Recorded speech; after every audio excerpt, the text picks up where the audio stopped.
1, 2, 3. I think we are live. Let me see. Yes, we are live. Hey, everybody, what is up? And welcome to a very special edition of our office hour plus a live stream on YouTube. So I'm really excited for what we have in store for today. So some of you may have known that for the past few years, every end of the year, I'm kind of doing a little bit of a recap of what happened this year. For me, in my business, it started as a personal thing when I was a freelance, how much money I earned, and so forth. And on the recent year, I've been sharing the progress of Flux. And this year, I thought I want to make this interactive. I want to hear from you. I want to share with you personally what we learned last year, what we did last year, and what we're having in store for next year, and also open this up for questions, because at the end of the day, you, the students, you, the audience on YouTube, you're the people that we're doing this for. And so I want to hear your question, your thoughts. I want to engage you in this conversation. So we have people, we have some of our students here actually on a live Zoom call, actually joining right now. So I'd love for you, hey everybody, what's up? I'd love for you to share your faces if you want. We have a lot of people joining, and and you can drop questions as we go along. Anna from our team here is picking them up. Whether you're on YouTube or on the Zoom, you can drop in your questions as we go along. This is going to be kind of like a special. We're not just going to do like normal freelancing question or design reviews. We're going to talk about the company and going forward and what you need us to build. So let me get started with the presentation that I have prepared for you. So I have to now share screen first here on Zoom, and then secondly share screen here in this. Can you all see my, wait a second, can you all see my screen? We're good? All yes, right. We're good. Cool. So let's start this 2021 annual report. So here's what I will be talking about today. First of all, I want to share some of the results and some of the numbers together with you. I want to talk about what we've been able to achieve in 2021. Also, I want to share some of the failures and learnings. I want to be honest and transparent with you. It's not all just fun and play. And also share our roadmap and plans for 2022. And then, as I said, I want to open this up for questions and I want to engage with you. So let's start off with the numbers. I know you like the numbers, so let's talk about some of the key metrics for this year. First of all, in terms of revenue, we did 1.78 million. That's US dollars, which is a little bit of growth over 2020. Not a big growth, but a tiny growth. And in terms of new students, this year we've had 1,810 new students, and that's also a decrease from 2020. And I'll share a little bit later why we had less students this year and not such a huge growth in revenue. In total, now we have over 5,700 students in the Flux Academy alumni community. And in terms of YouTube, our channel grew in 131,000 new subscribers on YouTube. So these are kind of like the, too long, didn't read. This is the key metrics for the company. And now I'll break it down into, what happened and why these things happened. What did we achieve? What didn't work? So one of the key things, or actually one of the biggest things that happened in the company in 2021 is actually building the team. So this is the full team working now in Flux Academy. We have John as Chief Operation Officer, basically taking the management of the company off me. I'll talk a little bit more about this later. We have Alon, who is our VP of Marketing and Growth, who is heading up all of our new growth initiatives. We have Noah, who you might know. She's my wife. She's handling our finances. We have Anna, who you probably know. She's heading our community and support. We have Zara on support. We have Kabarza on our Webflow coaching and now doing content for our YouTube. We have Rachel as a web design and freelancing coach. She's also doing content right now. We have Joanna as a Webflow coach. We have Ethan, who's doing coaching on web design, freelance, Webflow, everything. And Matt, who just joined us as a creator. You might have seen him before on our YouTube channel, but he is now officially part of the team working on creating content for us.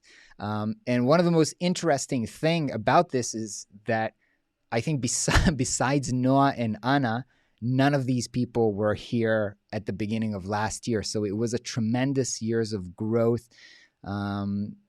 We completely became a different company, right? It was a very, very small company at the beginning of last year, and we've made very big growth. A lot of how we operate change, and I think this is a huge, huge success for us because we are now able to help and support students in a way more valuable way, and we are kind of set up to do a lot more things in the years to come. One of the other things that we did this year is to release a new course, which is Web Design Becoming a Professional. This is actually the second version of our web design course. So previously we had a web design course. It was called the 10K Website Process.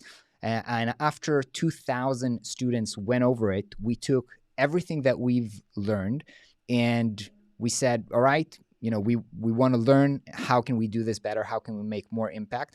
And we've recreated everything from scratch, new curriculum, new exercises, new project and a certification process, exercises, resources. We created everything to make it way better. We always believe that all of our courses and everything that we do, it's always work in progress. And, we're always trying to create new versions and better versions. We believe everything can be better. Nothing is perfect as it is. So this was a big kind of improvement to one of our core courses. The other thing that happened this year was we did a pilot for a new program, which we called Web Design Mastery. And I see Raluca here. She was part of that program.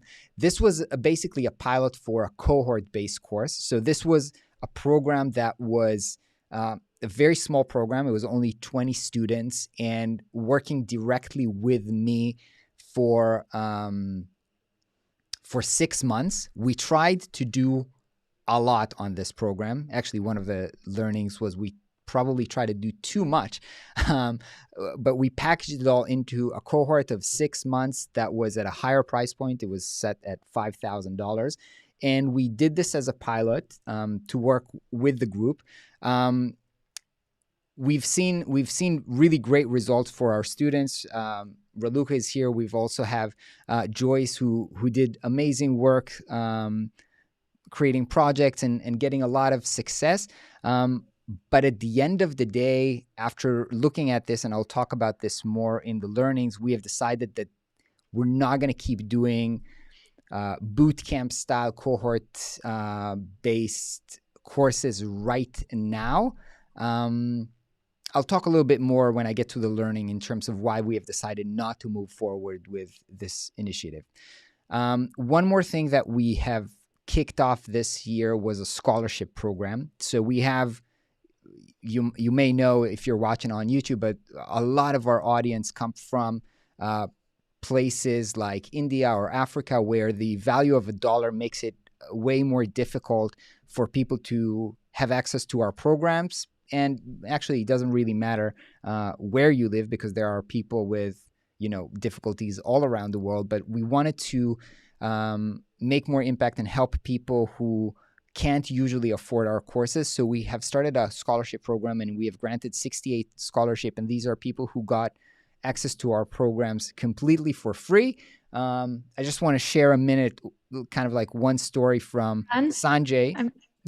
I'm sorry for interrupting, but Sanjay and Roger are here in the call today, which is fun. So do you want me to do you want me to just share my screen and then maybe Sanjay itself can actually share the story or his experience? Sanjay, do you want to unmute yourself and share?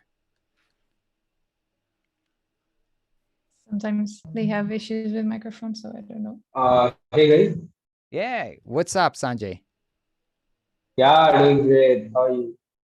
Great. So I was about to play the video that you've sent us, but maybe you just you want to share it live. What was your experience as part of the scholarship? What were, where you are right now? Yeah, sure. So I think I got the scholarship around May in 2021. So kind of 2 months I completed the course and started making my portfolio website. And once I'm done with my portfolio website, I got little confidence to start freelancing. Um, and started, I got few clients, which was not a big project, but it was a really good starting point. And also the community were there to support me. Everything I can like go ask any doubts, and the community was the greatest part in the whole thing. Amazing. Thank you so much for sharing and congrats on your success on your project, on your progress so far. It's good. It's good to have you. Okay, let's continue. Okay, one of the goals that I had for us this year was to try to bring other people on our YouTube channel. The YouTube channel was previously mainly just me, and I wanted to make sure that, the Flux brand and company is more than just Ron showing up on YouTube. So this year we've had a lot of new instructors creating content for our YouTube channel. We had Kabarza, Rachel, Ismail, Matt, Tony, Ash. Yep. I'm sorry. Can you screen share on Zoom? You're just. Oh, I'm not screen sharing on Zoom.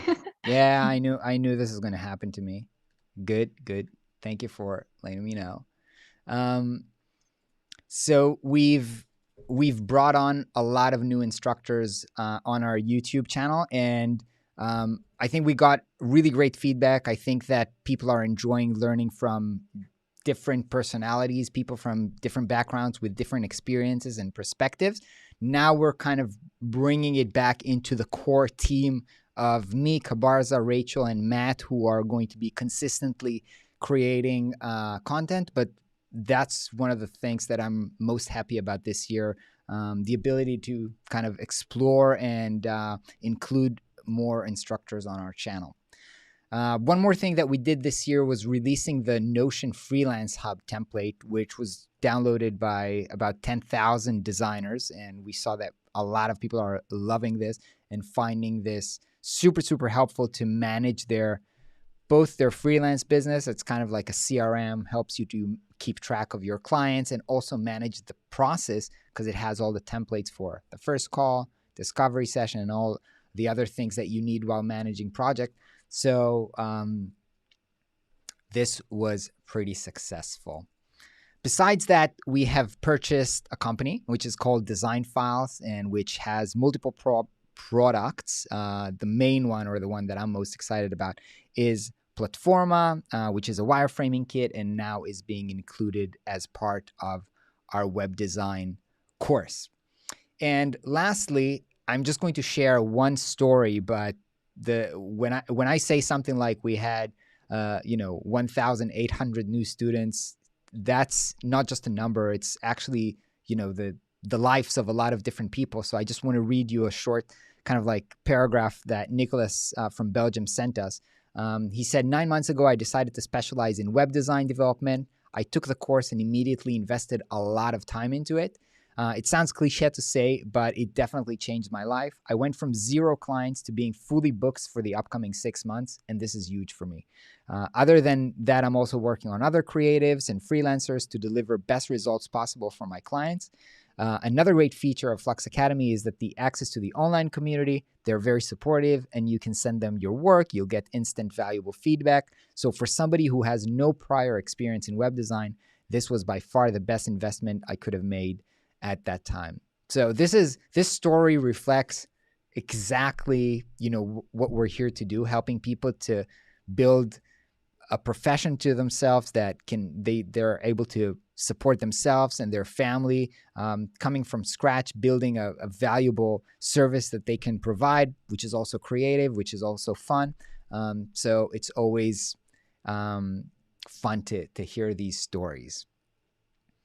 Okay, so after we talked about all the amazing things that we did this year, I want to talk about the failures and the learnings for this year. So here are some of the things that we've learned as a team, I learned personally. So first of all, and this is speaking about the new program that we piloted, the cohort, which was more high touch, more expensive program. And I, at the beginning of the year, and actually, if you go back and you review the video from 2020, I was talking there about the Tesla metaphor where they were doing something very premium and then they were, building the company and slowly making things more affordable. So I thought we were going to head in that direction. But after talking with a lot of students, doing the pilot for this program, I realized that actually most of our students, they need the self-paced courses. They need something that they can do on their own at an affordable price point. And we just don't want to neglect them. So we can't, my assumption at the beginning was we're going to close down our self-paced programs and we're just going to run these cohorts. But I realized that's not the right thing for most of our students. Also, I have to say it was very, very intense on me personally and on the whole team. Supporting 20 students and actually, giving them feedback on a weekly basis on every time they submit work and doing calls across time zones, it was very, very challenging. So that is one thing that we've put a lot of energy into, and at the end of the day decided at the moment to not do it again. One more thing that we tried to do earlier this year is on February, we announced that we are shutting down the open enrollments and that we will only open up for enrollments whenever we have space. We did this because, as I said, at the beginning of the year, we were a very small team and we didn't want to keep growing at a rapid rate where we have too many students for our support team to be able to support them. And so we decided to limit enrollments. So the decision to, number one, limit enrollments, and number two, not sell our courses because, I thought we're going to change the structure of the programs. That's actually one of the things that when you're looking at the numbers are the core reasons of why we had less students this year and also why we didn't grow in terms of revenue so much. But what we learned with this monthly enrollments where, you open up the doors to enrollments and then you onboard the students and you close, and we did it on a monthly cycle, and it was very, very tiring, both for us as a team. Also, I think for our audience, just to hear the message of enrollments are open, enrollments are closed, buy now, and say on a monthly cadence, it was overwhelming. So it was tiring for us. It was tiring for you and the audience, and we decided we stopped doing this, I think, in September. And at that point, we already had the capacity to, in general, support the amount of students we were getting. So we said this is no longer necessary, and we rolled back to our previous model. One more thing that I forgot to note here is that one of the other things that I've said in the learnings or decisions at the end of last year was like, I'm not doing discounts anymore. We are premium. We're never going to do discounts anymore. But then we figured out that most of this year we didn't do discounts. We figured out, okay, when you don't do discounts, you have to push harder. You have to, the cost is going somewhere else, right? Whether it's to Facebook ads to keep showing people, the messaging and so forth. And actually it's easier or it's cheaper if we give the money back to the students in the form of a discount and make enrollments easier. It's just easier on both sides. So for now, we're back to the model that we originally have, where probably once in a quarter or every time that we're launching a new program, we're doing some kind of a promotion or things like Black Friday, and it seems to work well for us and for you. So for now, we're going to keep on doing this. As I said, making the decision to not sell our courses was probably stupid. I have to admit that, Anna is here. Anna probably told me that it's a stupid idea for many times when I made this decision. So part of me learning and part of the transition of this year was from a company where Ron makes all the decisions and it's like, here's what we're going to do it, to a company that is more, we have a leadership team. We discuss the decisions. Now we're getting feedback on them. We're thinking about it thoroughly, and it's not just, Ron makes all the decisions. So that was a core part of the learning this year. So this leads into the next thing, which is team is a very powerful thing to have. And it's also makes work so much fun. So it's powerful because, as you can see, we can do way more things. We can be more helpful to our students. We can also see our team grow into new positions. So some of our team members started, as one thing, like doing support. Anna started out doing support. Now she's managing a whole team. Kabarza started out doing coaching. Now he's doing, YouTube videos. And next he's going to be working on the new version of the Webflow Masterclass. And so people are growing within the team. It's really fun to see that happen. As somebody who's been working alone, as a freelancer for so many years, it's so fun to be collaborating with great people on fun projects. So it's really, really exciting. And the last thing, but it's a very important learning for this year, is I should not be a manager. I think I shared this in an email on our mailing list recently, but I was really struggling, thinking I need to be this CEO and learn how to be a manager. But after taking a bunch of personality tests and just seeing what I enjoy doing, I understand this is not what I like doing. I'm a good creator. I'm a good communicator, but I'm not a good manager. And if I keep on trying to manage the company and manage the team, I'm actually standing in my own way, or in the company's way of growing, and on the team's way of doing great work and being empowered. And that's why John here is coming on to take on the managerial role of the company, so that I should say this. I don't think I've stated this I did share this on the email that I sent. Joey from School of Motion. I don't know if you're familiar with School of Motion, but they're a wonderful company, and I got to become friends with Joey, their CEO, and he made a book recommendation to me about a book that's called Rocket Fuel. And basically this book describes the combination that in a lot of companies there is a combination of managers, which one of them is a more visionary type that has the big ideas, and one is an integrator, which just make things actually happen. And by reading this book and realizing where my strengths are, I realize, again, I should not be the one making sure that the company is delivering and everybody's doing what they need to be doing. And this is what John is basically partnering up with me to be able to provide the different, the flip side of it, because just forcing me to do these two separate roles is not ideal. So these are my key learnings for the company. And now let me share some of our plans for 2022. But first, I'll take a water break. Okay, so here's what we have on the roadmap.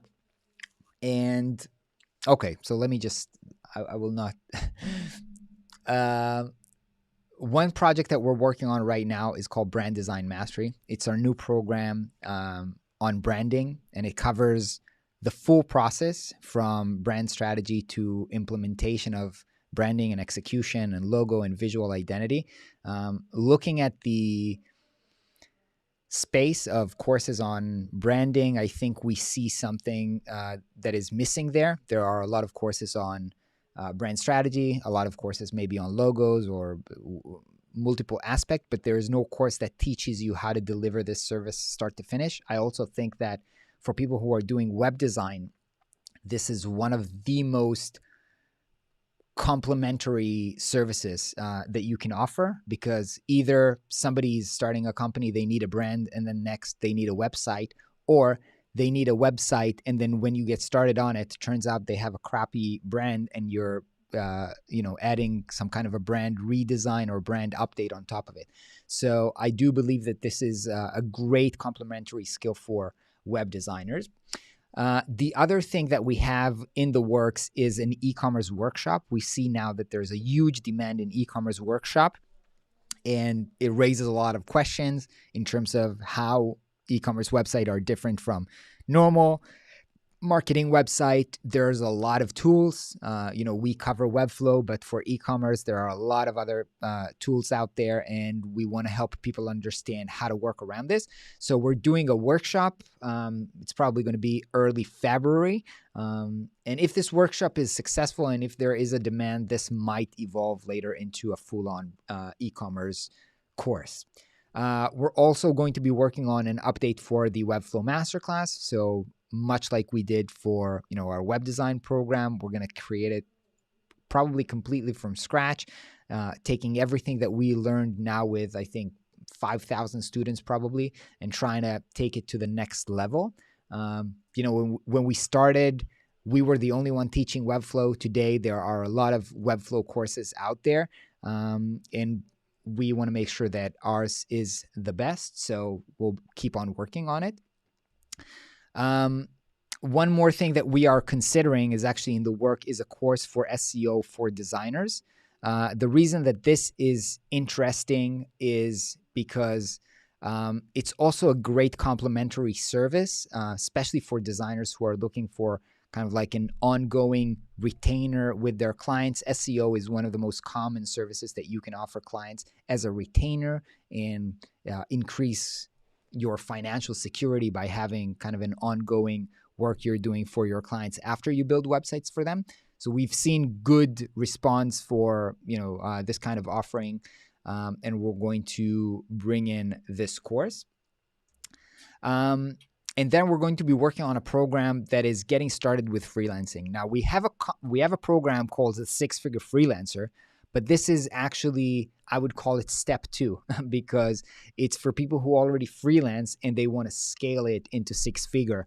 But what we're seeing in our community in general with our audience is that a lot of people are just getting started. They're making their first moves. They're considering of leaving their jobs, or they're wondering what's the right way to leave their current job. And the tactics that work for scaling your freelancing, which is niching down, and scaling up your marketing efforts, are not always the same strategies when you're just getting started and you need to figure things out. So we feel like this is missing the first step in the process. So we're going to be working on that as well. One more thing that we're exploring, I'm not sure about this, but we're considering is copywriting for designers. As a lot of, number one, this can be a great service to upsell clients when you are building their website. A lot of clients need somebody to write the copy for them, and this is an obvious kind of upsell that you can sell. And the other thing, a lot of designers are struggling to write their own copy for their website or when they are reaching out to new clients. So a copywriter, I basically believe that writing is an essential skill for anybody, and specifically for designers, it can be super, super valuable. We're going to put more work and more value in our community. We have a lot more ideas on new types of events, perhaps one-on-one coaching offers, perhaps some types of more hands-on boot camps. So there's a lot of more cool things coming into the community. And of course, we'll try to release a few free tools and resources, kind of like we did with the Notion template this year. We have a few more cool ideas for things which we think can be super, super valuable and we'd like to release down the road. And with that, I hope you're excited as I am. Let's open up for Q&A. Let me share my screen. So, Anna, let me know if you want to bring people on, or if you want to read out questions. How do you want to do this? As always, we have the initial silence. So if anyone wants to unmute. Dima, do you want to unmute? Or do you want me to read your question?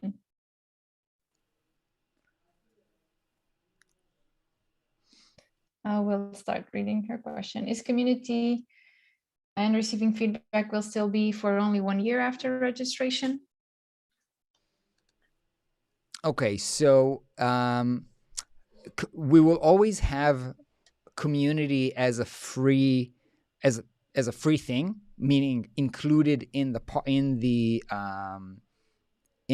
purchase of one of our courses, because when you buy into one of our courses, you buy into the community. However, there are some things like the support from coaches who we have to limit to some degree because it costs us money, right? We pay a lot of money salaries for coaches every month, and it doesn't make financial sense that when you buy something which is not a subscription, unless we move into some kind of a subscription model, you can't pay one-time fee and get a service that's going on forever. You just can't. It doesn't make economic sense. So we can't do this. So we're not really sure about how this is going to be structured or priced, but what we do know is that you will always have access to our community, and we'll have to think about how to limit or how long are you getting access to the actual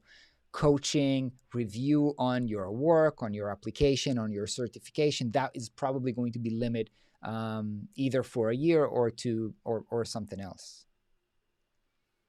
This said, I'd like to add, as I am leading the community, that we are planning really fun stuff this year, and we are probably be enabling students to continue to get coaches support after the 1 year period, but they will still have access probably to the job board and other places that they can talk with each other for free.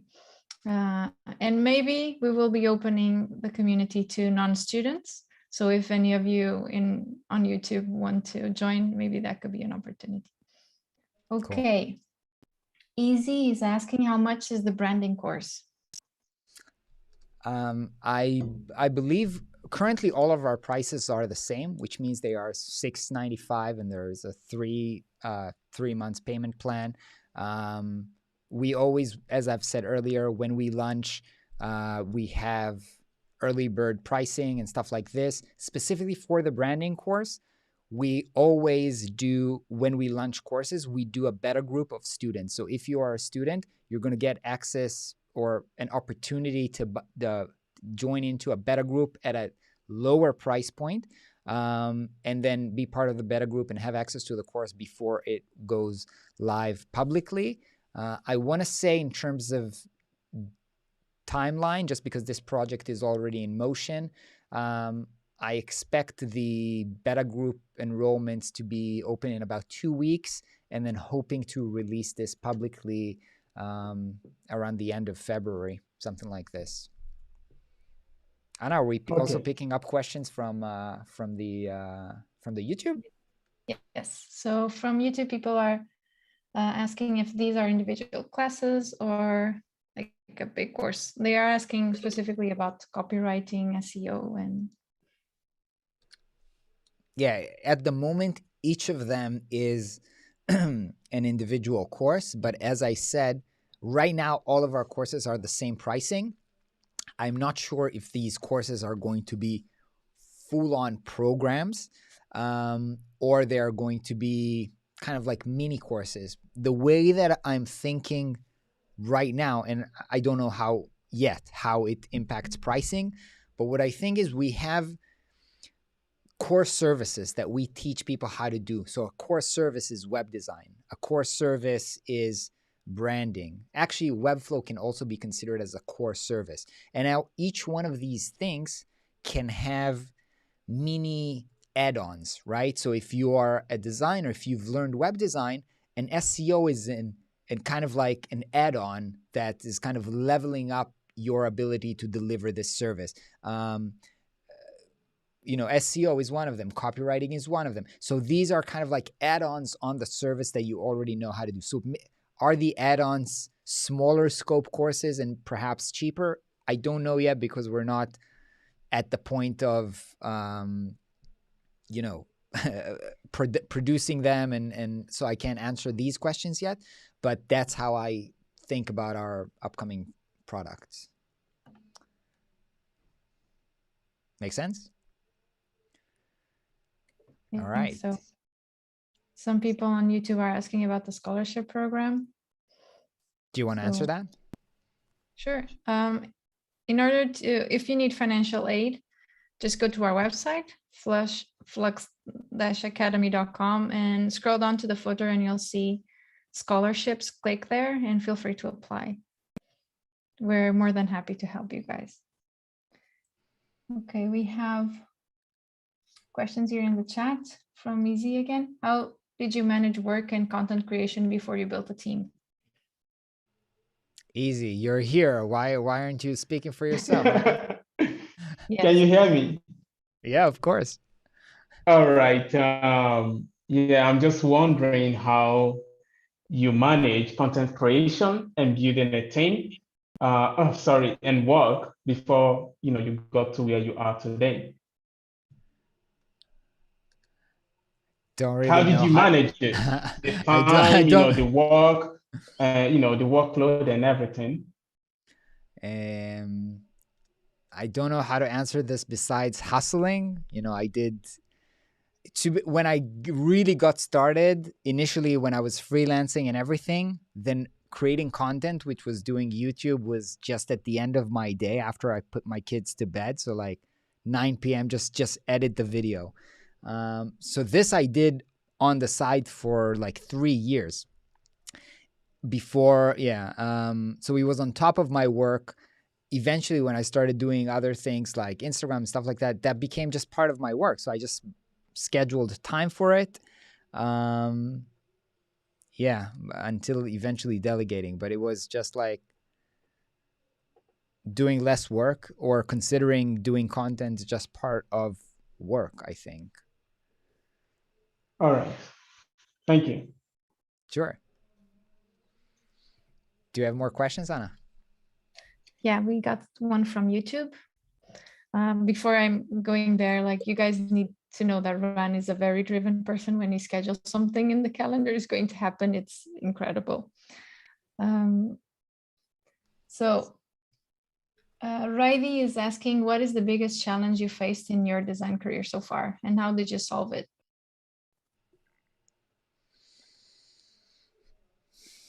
The biggest challenge in my design career, I think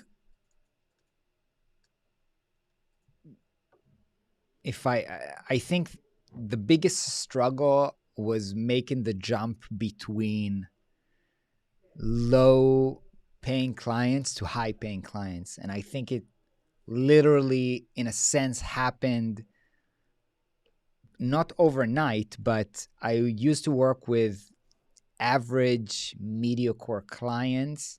And then after working in a startup company, and my eyes have been opened in a sense to the fact that there are other types of customers. People are willing to spend a lot of money on it. That plus doing the homework of reading books about negotiation and all that kind of stuff made it so that when I quit my job, because for years I was freelancing on the side, but when I finally quit my job to go full-time, I was prepared to come in, already position myself at high prices. Also, I should say that I did this slowly, so I didn't completely outright quit. I moved from 5 days a week to 3 days a week and then 2 days and 1 day. But doing this, and then for the first client that I met, just coming up with high prices, and being able to close that was, I think, the big shift. And after that, when I got that and I saw, oh, it's possible, then doing it again is much easier. But the first time of taking that leap of faith, just saying, okay, I'm gonna go for this price, which is like so much higher than what I used to charge before, and seeing that work, I think that was how I overcome the big challenge, which was being stuck with, I would say, mediocre clients.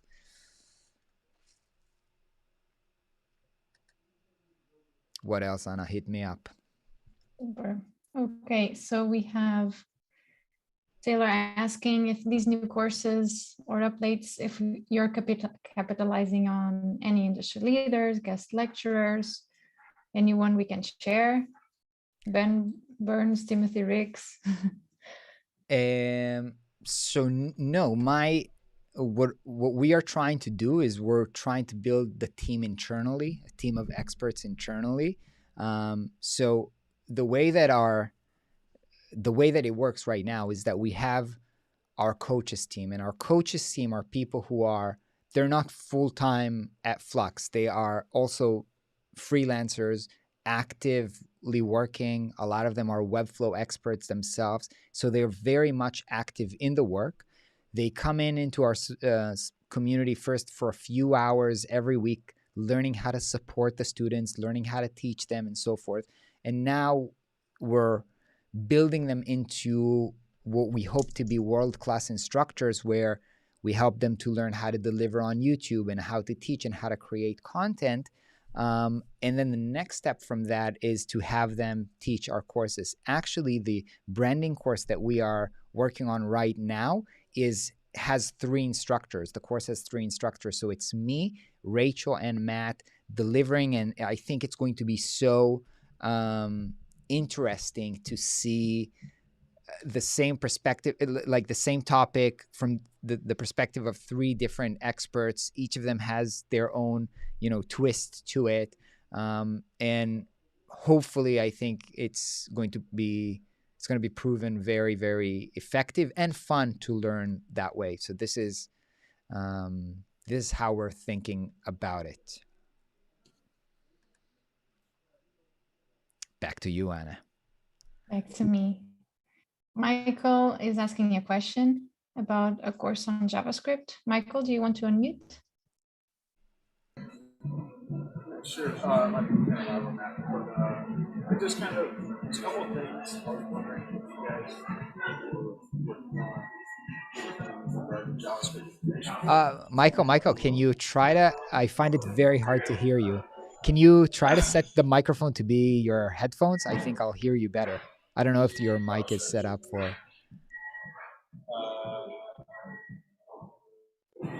Is that any better? Oh yeah, much better. Yeah. Okay. All right. Sorry about that. I'm just kind of, so basically starting a web design company, and I'm kind of running across JavaScript a lot, just as far as like different integrations. And I was wondering if you guys had any plans to do any type of like just basic JavaScript overall integrations with Webflow, maybe like a workshop.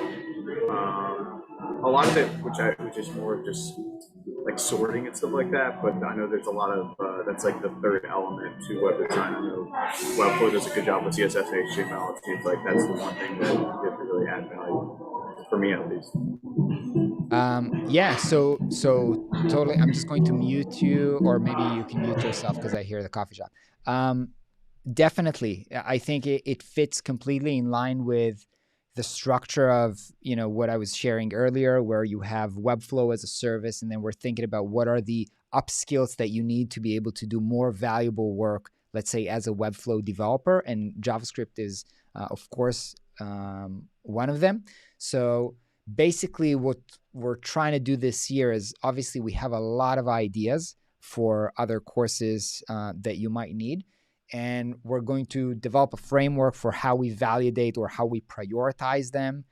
It's probably going to be, together with you, the students, to see what we have most demand for.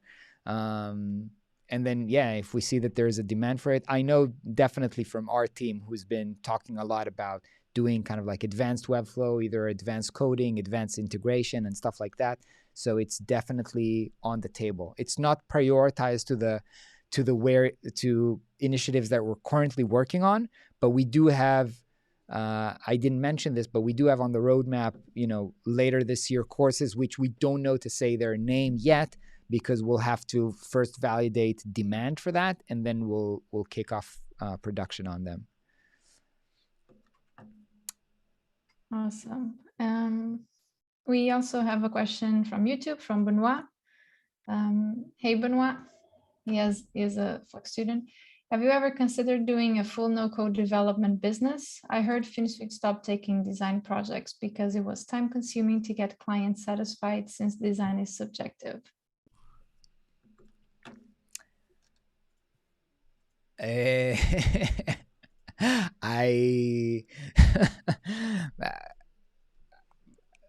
don't want. First of all, I love FinSuite, so I don't want to say anything negative. I'll just say this is their choice. I mean, I personally, from my perspective, design is the creative, fun work, and collaborating with my clients on finding the right design is the more fun stuff. And to me, the building in Webflow is, the technical implementation of that creative work. It's still valuable, it's still fun, but that's the technical build of the creative idea. So to me, the fun stuff is bringing the creative idea. I also acknowledge that different people like different things. So I think, and we're already seeing this actually in our students.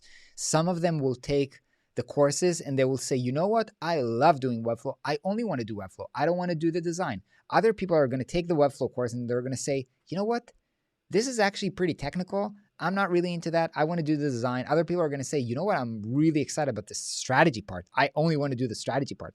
And then the interesting thing is they'll start collaborating within the community and start hiring each other and start collaborating on projects. And people are just finding out the thing that they want to do. And other people like me, they like to do the whole thing together from start to finish.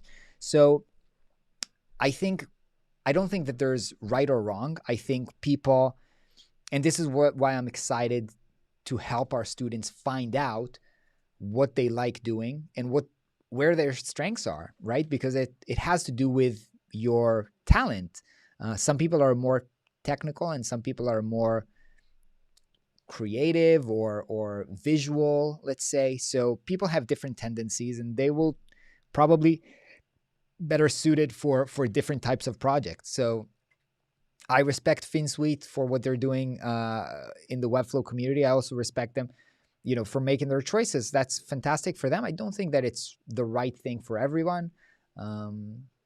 That's my perspective. Was I political enough? I think you.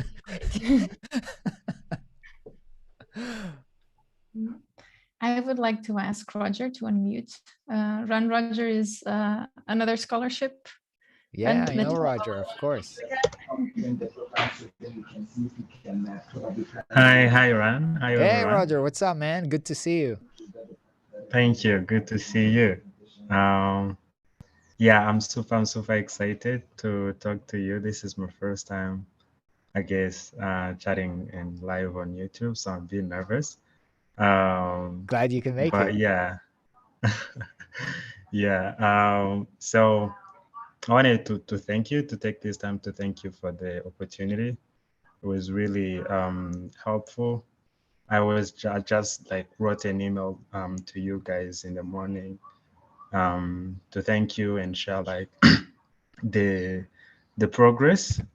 I've been able to get it to graduate, get a job, a full-time job, and also get a client who I'm currently working on right now, designing and building a website. are now like, I'd say two times the money, the first client that I got before I joined Flux. So it's really helpful, and thank you very much for the opportunity. I really appreciate it. I hope I can also like be part of the community for longer. Thank you. Thank you so much, man. I'm so happy to hear about your success. Well done for, first of all, for applying. I know it takes a lot of courage and work to put yourself out there and even Yeah. give it a try. And then doing the hard work of actually doing the work, taking action, applying it, getting a job, getting clients, doing all the work necessary. I know it's very difficult. So well done. I'm so happy for your success so far, and I'm looking forward to seeing you grow even further in the future. So thank you so much. I will. Thank you. Fantastic. Love this part of our jobs. So going back to YouTube, we have a question from Philip. Will the e-commerce course focus on how we can implement e-commerce without using Stripe? This is for countries where Stripe does not work. Okay, so first of all, I haven't said there is an e-commerce course yet. What I said is we're having an e-commerce workshop. In the workshop, we will cover the different solutions. I'm not sure actually if we're going to talk about payment processing solution, but it's worth saying this. By the way, the workshop will be run by Dave and Fernando, who are Flux students, and they've partnered up in our community, started off an e-commerce agency doing high-end, amazing e-commerce website, and they're building them in Webflow and then exporting them into Shopify, and they're going to talk about how they're doing things. If that would be successful, and if we will see demand, quite like I said about the JavaScript thing, if we will see that there is a big demand for that, then we will create a full-on course. And before we will create a full-on course, we will ask you for your full-on questions and concerns and what you would like to see in the course, and then we'll tackle all of these things. But probably just saying like the base, building global e-commerce website that are not necessarily in the US or Stripe dependent is probably that's going to be covered if we have an e-commerce course. Super excited for that. Actually, fun fact, Dave and Fernando met in a Flux office hours last year. So this is super cool. Yeah. Another question from YouTube. From Alione. I'm sorry if I'm not saying your name correctly. Are you planning to do a course on how to shift from 9 to 5 to freelancing and minimizing risks? I think that is totally included in what I've mentioned in the intro to freelancing. I think that is definitely it's going to be one of the goals of this course, how to get started and how to enable you to leave your work and get into freelancing before scaling to 6 figures, right? Most people don't need 6 figures in order to quit their job, right? They need way less, and they can use different strategies for that. So definitely. Awesome. We have Easy that has a question for you again. Easy, can you unmute? Yeah. Can you hear me? It's me again. For sure. So at the end of the year, I was thinking of this idea. I want to ask you, because I learned a lot from you, if you think it's a good idea or not. So there's some project that landed on my labs, but the owners of the project, they don't have enough money. And I think it can be a great project. So I'm thinking on such project, if I understand the industry, of course, do you think it's a good idea to provide them a website in exchange to own a percentage of the company, if they allow it as a negotiation? Do you think it could be a... I think, let me tell you what I think is, if they are good business owners and if they really believe in their business, they are likely to say no, because this is really, really expensive for them. However, from your perspective, I think if you believe in the company and if you're willing to take that bet on them, because this is like a lottery ticket, right? Then this can be a good solution. But taking ownership or taking equity, again, it's a high risk bet, and I would recommend that you really know these people, you really trust them, you are planning on having a very long-term relationship with them. It's not as easy, even legally, right, to have, like, what is a percentage of the company? It's stock, it's part of the revenue, it's complicated. But I think it's a creative idea, and I think that it's really interesting. At some point, I had actually this vision for myself to become like a design investor. So I said, you know what, instead of taking money, I'm just going to work for equity for a lot of projects, and then, that will generate streams of income. By the way, I see somebody in the comments here saying that they did it. So you can check it in the chat.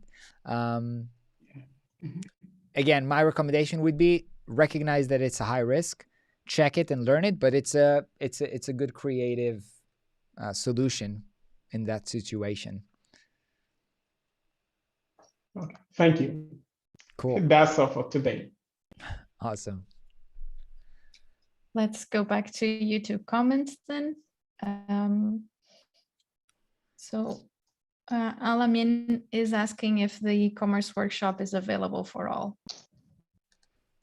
Yeah, it's going to be, I didn't say, but it's going to be a paid workshop. I think it's probably going to cost something like $47, and it's going to open. Everybody is going to be able to register. We will let everybody know on socials. If you're not on our email list, you better get on our email list if you want to make sure that you know in time.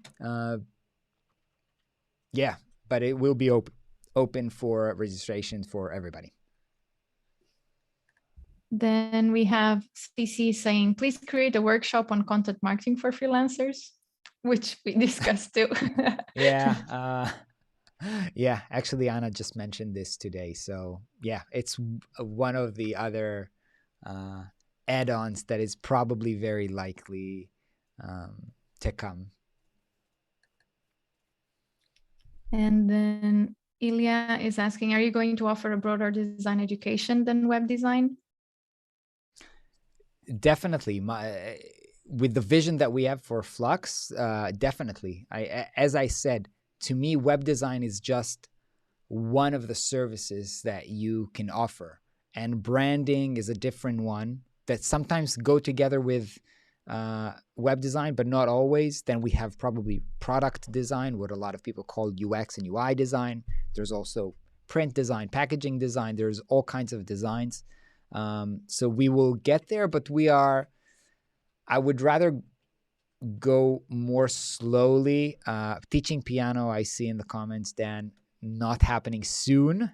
First, I got to learn, but product design, maybe apps development. And yeah. Those are coming, but I'd rather move a little bit slower and make sure that what we have right now is really good, instead of just creating a bunch of courses all over the place and then not being able to maintain them. I've talked earlier about the importance for us to do version 2, version 3. Hey, Andre, I don't know how you popped up on my screen, but you've popped up on my screen. So yeah, we will get there. It might take time, but Flux is at least 5, 10 years, 20 years project. So we have a lot of work to do. Yeah, we do. Okay, changing the subject a bit from courses. Suleiman is asking, hey, Ran, do you know if there's a cryptocurrency with the name of Flux? Is that your company? Is it a Web 3.0 company? I do not know. To be honest, I've created now 2 videos on crypto, but I am not too much into it right now. Not because I'm not interested. I'm actually very interested, but I just don't have time to learn this in depth. But I am excited about everything that's going on. I'm not familiar with the Flux crypto. It's got nothing to do with us. We don't have. When we will have something, if we will have something, you will know about this. And I think what I'm trying to do with today's call and today's live stream and I'm going to use the word meta, but I'm not referring to the company Facebook. The meta idea here, which I stated at the beginning, is that I want to treat you, whether you are our student or whether you're a follower or a subscriber on YouTube, I want to treat you as our investors, right? I want you to be part of this company. And that's why I'm opening up today's, yearly review to your questions, because I see you as part of this journey. And I think what's interesting for me in terms of crypto is that crypto allows for these new ideas where you can make the community part of the success of something. So I don't want to promise something because this is just a very, very high level.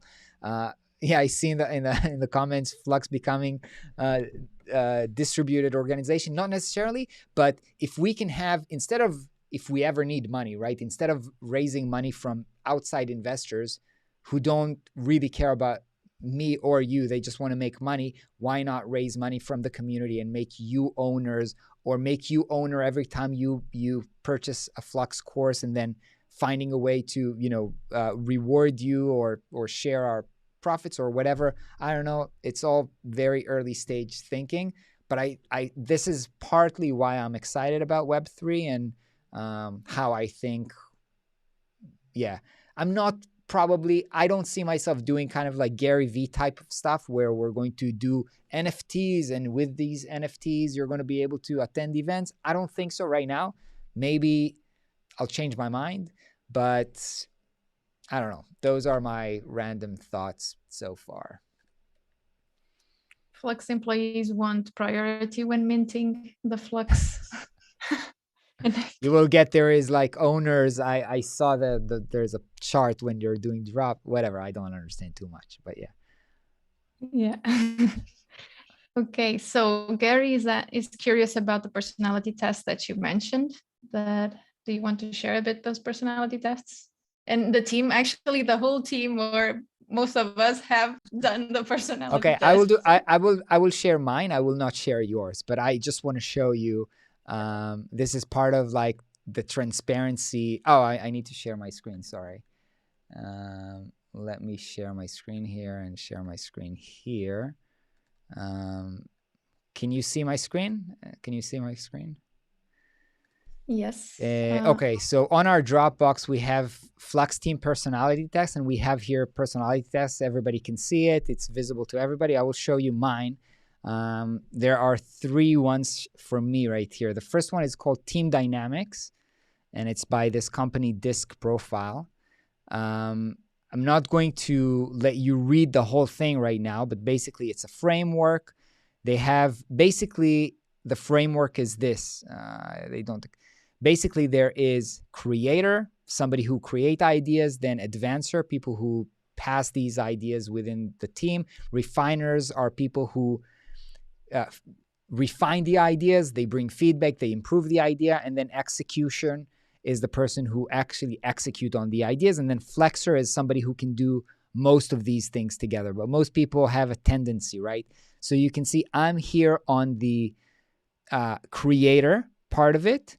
So this is creator, executor, here on the right, advancer and refiner. So I am mostly a creator, but leaning towards advancer. And then I'm also pretty close to flexor, right? So I can do most other things, right? But this is my tendency. And then, when you read this, because it's a very long report, you read what makes you a creator, and then overview of your roles, and then your strengths. And this is really true for me, right? Generating multiple new ideas, finding fresh approaches, envisioning the big picture, and then what your challenges are, right? So this is exactly me. Keeping track of details, doing things before the last minute, following through on plans, staying focused on routine work. So these are actually pretty accurate for me.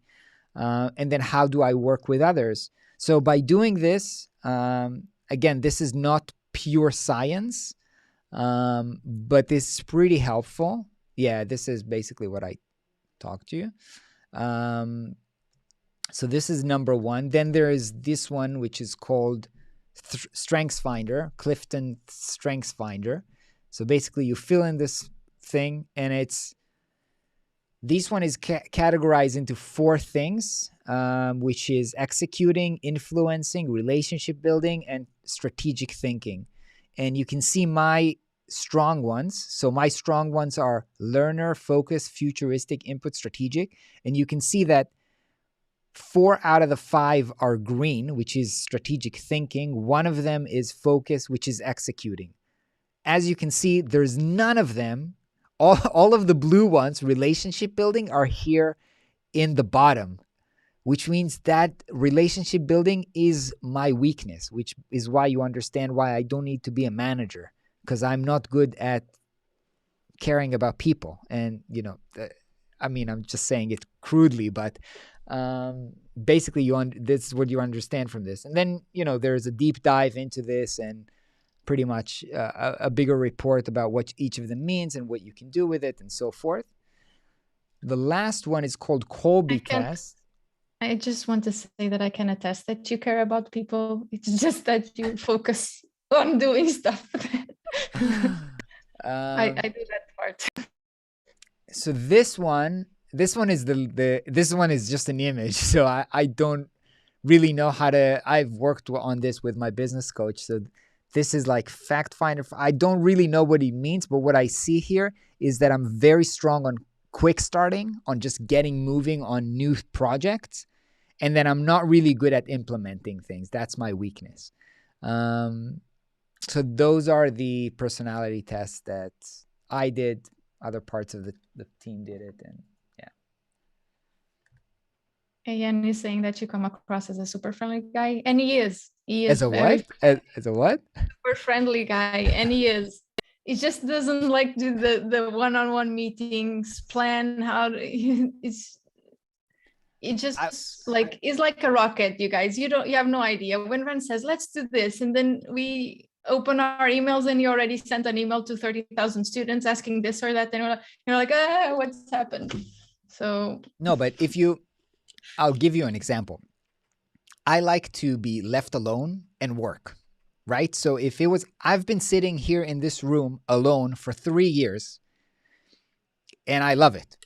And recently, now we have more meetings and stuff like this, but we've been very, very low in terms of communication, right? We have one kind of like a weekly sync and then one monthly all hands where we all meet, and then started getting from the team feedback, hey, we want to spend more time together, we need better communication and stuff like that. And I'm like, why do we need to talk? Just work, right? If you need anything, write me an email. And also, I don't want Slack or anything like that because it ruins my concentration. So we don't need chat. If you need something, write me an email. And when I have time for my emails, which is scheduled in my calendar, I will look at the emails. But so I've started out building the company based on my personal preferences. And this is going back to what I said, that I was standing in the way of understanding what other people in the team needs, and what is the best mode of communication for me is not the best mode of communication for everybody else. And that, I don't need to be a manager because I like to be left alone, right? And a manager who is somebody who likes to be around people and have conversation and have meetings and all that kind of stuff. Yeah, I just like to be alone and work. So yeah, that's it. Yeah, that's me, the person who likes to be in calls and talk with everyone. And that's weird, because your personality test was not very the team dynamics was not very different from mine. You were also a creator, but the Strengths Finder was different. I'm on top. Yeah, the Strengths Finder is half strategy or more than half strategy, and the rest relationships and connection. Yeah. but I was an executor once. Okay, so we got some questions from Benoit and Abhishek asking about, and actually Hervey asking about other non-code tools like Bubble or EditorX. I don't know if in terms of courses, future courses, do you want to say something about this? Or even you guys tell us, would you be interested in it? No, I can definitely say, first of all, yeah, there's definitely, what happened was, the truth, like the honest truth is, what happened was, because in 2019, most of my focus shifted to working on Flux versus working with clients, I have stopped trying and experimenting with new tools as much as I used to, because I was not doing any more new client work. So I didn't need to use these tools. But the fact that I didn't use them doesn't mean that they're not super, super helpful or impactful. And so as we're growing, we will bring in, as I've said, in our community, the experts who are on a day-to-day basis using these tools, and we will teach them, because I definitely think that they are super powerful, impactful, no-code tools. Bubble, others that enable you to not only build website but build full-on apps. So definitely, it's on the map. And on the topic of EditorX or EditorX-Elementor, which are kind of like the Webflow competitors. So I was very much kind of like a little bit like a religious person, like, no, I love Webflow. We only talk about Webflow. Webflow is the best. But one thing that I'm also learning, as we talk to more people and see what people needs is, and actually I've always said it, even in the videos where I compare Webflow to Elementor, to EditorX or other services, I say, look, each of them has their own pros and cons. For some clients, this is the best solution. For other clients, this is the best solution. And while I am most excited about Webflow, for other people, probably a different tool is a better alternative. And so as Flux grows and becomes more than just what Ron likes and what Ron thinks, I think we will probably cover these other tools as well, which are great solution for different types of project, different types of customers, and different types of designers. And we want to help you use them, even if it's not my personal favorite choice or the choice that works. Because we have to remember, I used to work on certain projects with certain clients. So yeah, we're definitely looking into that, and it's in our consideration for upcoming courses. Okay, back to YouTube again. We have Lumanix1. It will be awesome, Ron, to see another sit-down conversation with Christo. Any interviews in the pipeline? And also, is there a podcast with interviews with students and Webflow insights? I'll start with podcast and then Christo.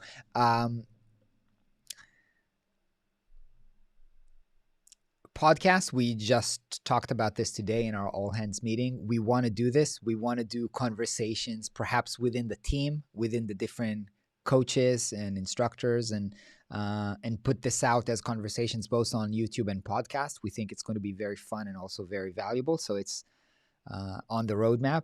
Can't put a date on it, but we'll probably execute on it. In terms of Christo, we haven't planned. Actually, I'm not really in touch with him, although I'm in touch with Ben Burns. I just actually think, like, would it be interesting? Like, because I think everybody is referring to a conversation I had with him in 2018. And at that point, I was a freelancer, and he was a content creator, but he managed an agency. Now we are actually 4 years after that, right? It was early 2018, and now we are in early 2022. I run a design school, and he runs also kind of a design school. So I think our conversation now is going to be different. It's going to be about running a design school or creating content. And to be honest, I'm not really sure that's super interesting. Maybe it is, but I'm not sure how helpful or valuable it is going to be. Maybe it's just going to be fun, and maybe we should just do it for the heck of it. I don't know. You let me know, and perhaps I can hit up Ben and we schedule something.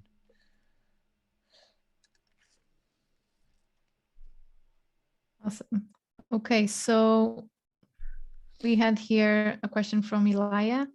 If we're planning on collaborating with other online design schools or even other designers, he suggests use Memorizely.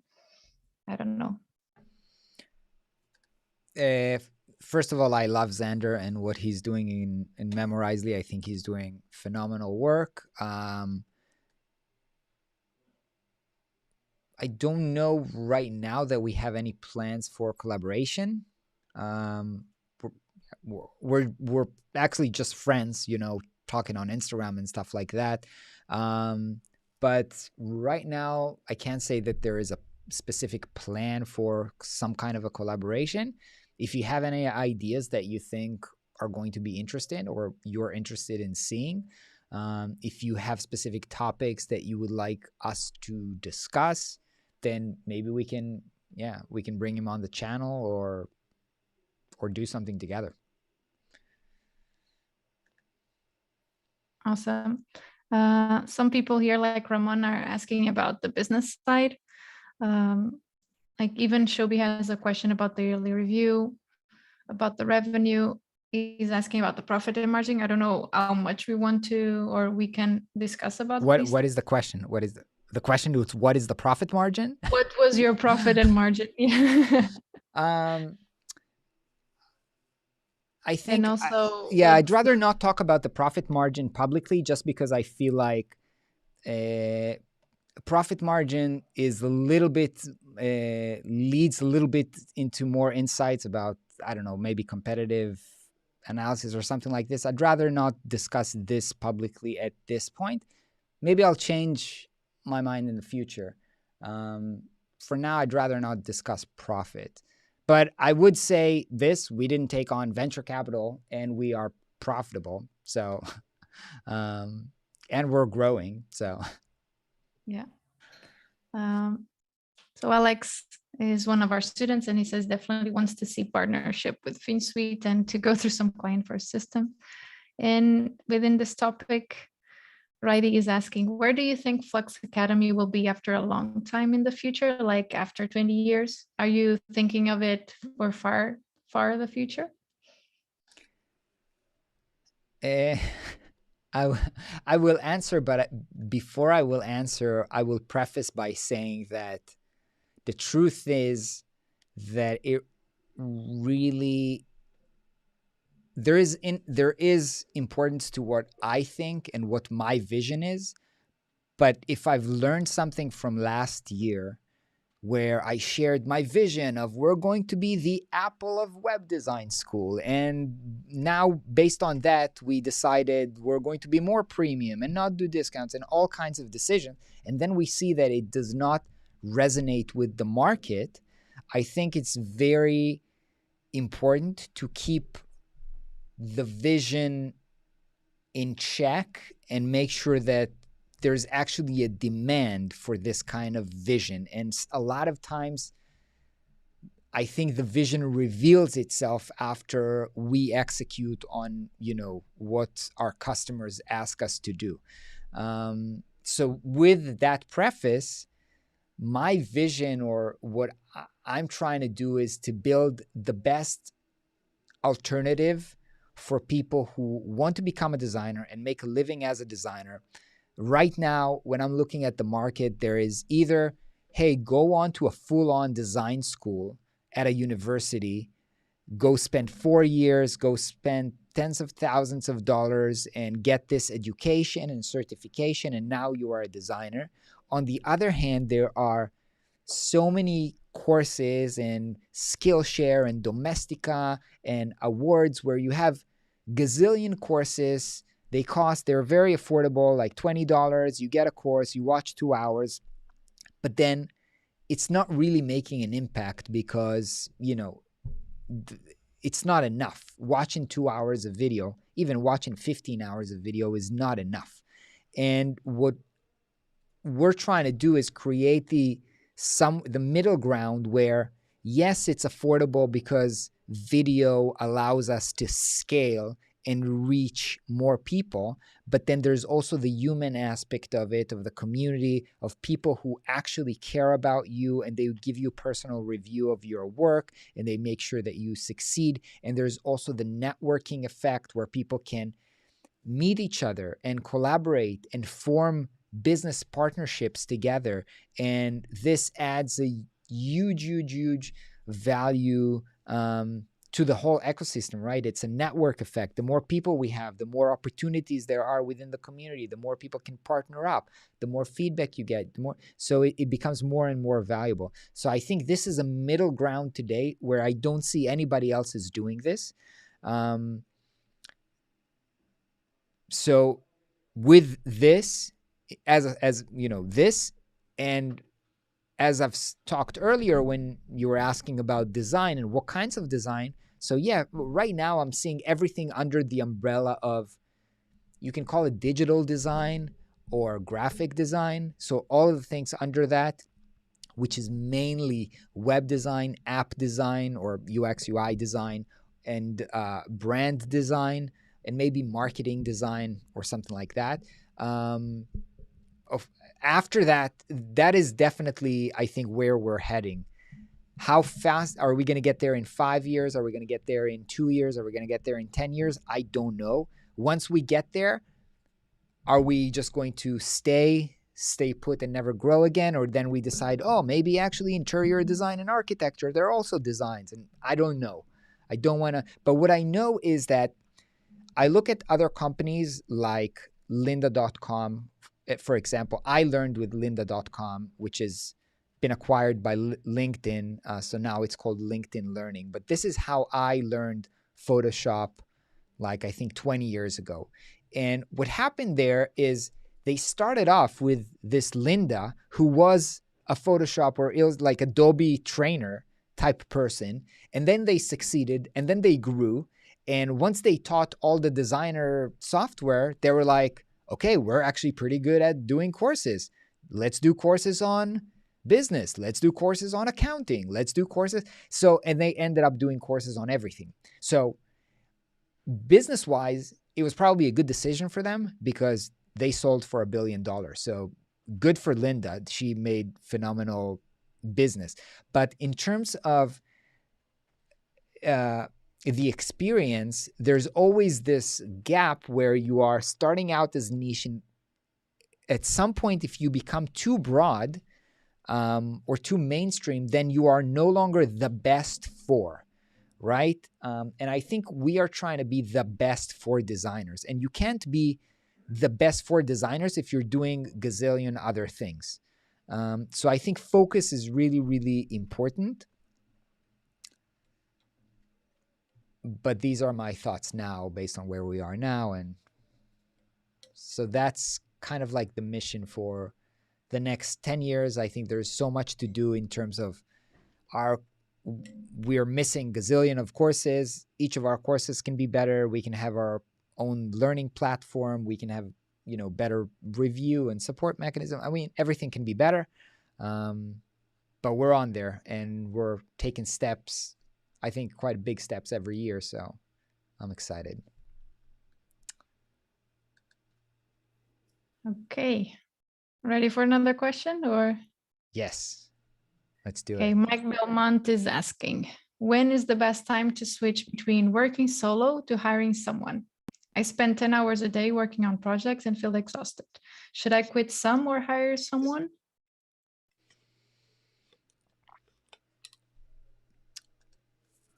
Hiring is, you have to understand the role of hiring, because hiring is not so you can work less. Hiring is so that you can work on different things. If you are working too much, the problem is not by hiring, because you can I mean, even on your own, even as a one person, I mean, I reached almost $300,000 as a solo freelancer entrepreneur. So you can reach very, very, very far on your own. So that's not the reason to hire. The reason to hire is if you feel like working on those specific things is not the best use of your time. Because either, number one, maybe somebody else can do it for cheaper, and maybe you just don't like doing it, or maybe you want to do more of the things that you are good at, and maybe you want to scale, right? But if you want to scale, there is a limit to what you can do on your own. But if you want to work less, then hiring, you're trying to solve the wrong problem, I think. I hope I was clear about this. So the right time to hire is when you want to stop doing certain work, either to become more profitable or to scale or to do other things. I hope it made sense. Let's do one more and we'll try to wrap it up in like 5 minutes. Okay, we have a question from Adriana Morena. I think she's a student too. Any tips for new branding designers? She's thinking of starting a YouTube channel and taking people along her process. Do you think this will bring her clients? In general, I think YouTube and content in general is a very long-term play. So maybe it will bring your clients in 3 years. So if you're thinking long-term, then do it. More importantly, do it if you're excited about doing it for 3 years, which you won't know until you try. So I encourage you to try. And if you like it, keep doing it. I encourage you not to hope for clients next month because you started posting videos this week, because this is a very, very, very slow process to build viewership and traffic and all of these things. So this is content marketing is a very, very slow process. Again, I encourage you to do it if you enjoy doing it. So experiment. Other than that, if you're starting as a branding designer, what general tips for starting out as a branding designer? I don't know if she's freelancing, not freelancing. I don't know. I'll have to think about this. I think my brain is too fried to come up with tips right now. I'm sure that when we start putting out more content about branding, we'll probably talk about this, or even the social media courses. Yeah. And probably also maybe Matt and Rachel are better positioned to answer this question than me. Okay, so I'm going to wrap up today's call. It was really, really a pleasure, and I was very happy to bring you all along to be part of our journey. I appreciate you coming and hanging out live here with us. So thank you all. For our students, we'll see you next week, same time on our office hours. For the YouTubers, see you next year on the new, we'll have videos later this week again, but for this yearly review, we'll see you next year here, hopefully with exciting stories. I always love to look back at the yearly reviews for previous years, so it'll be funny to watch this video in the future. All right. Thank you, everybody. Goodbye. See you soon.